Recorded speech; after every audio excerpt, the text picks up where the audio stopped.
This was one of the first videos that I'd ever made. I'm looking from my lounge window here over the North Inch Park in Perth, and what you're seeing is the fun run that happened each year around the park on the big oval path that existed there, which was organised by the department which I worked in for the local authority. I wasn't involved directly in this, but my colleagues were. And one of the colleagues you're about to see now was narrating, cheering on people. I can't remember his name, but he was in the sports development section.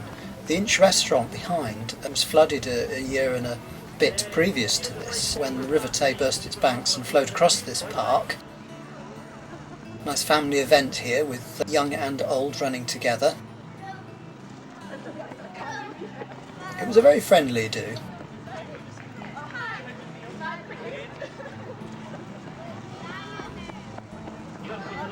Certainly the children seem to like it, a lot of them there anyway.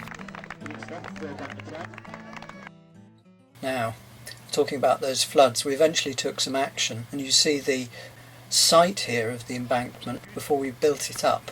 This was what it looked like when the path just ran straight along, but where I'm standing is now where the embankment is, 3 or 4 feet at least. That was built some decade later. You very much see the style of dress at the time here, which was, I think, baggy tops.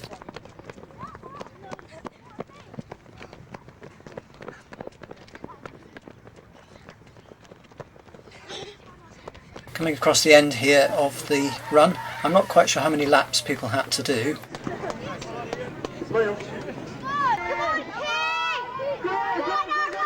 Everyone seemed polite and friendly. Friendliness was one of the things that was quite a characteristic of Perth.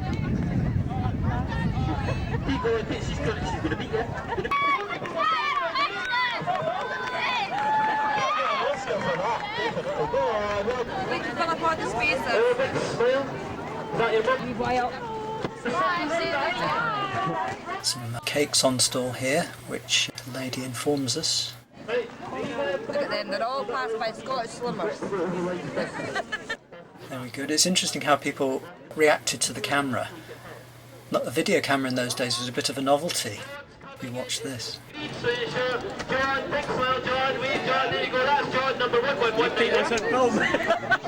I'm not sure you get that reaction nowadays when everybody has a smartphone and video is not the novelty.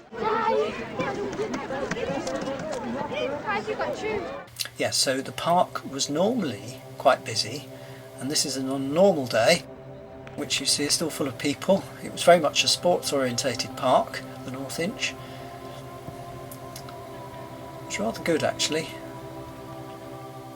but also Britain in Bloom was something that was quite a prominent thing, and these beds were actually designed by immediate colleagues. I wasn't involved myself in choosing the plants, but things like standard roses and whatever, which were quite expensive, were put in prime locations like this.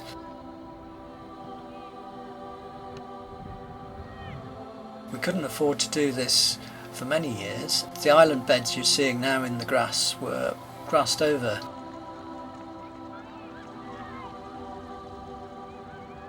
But it was a lovely natural setting we had to the city, as well as the open space. We had this big river corridor. The River Tay is the largest by volume of water of any river in Britain, and at this point it was tidal, so twice a day the water appeared to flow upriver as well as down. And I lived overlooking this, and this was one of the nicest things, I thought, to have the city centre next to this natural corridor where the fishermen could go out in their waders, and you could almost, if you're on one of these little islands, forget you were in the middle of the city. It was really great. There was always wildlife. It was lovely.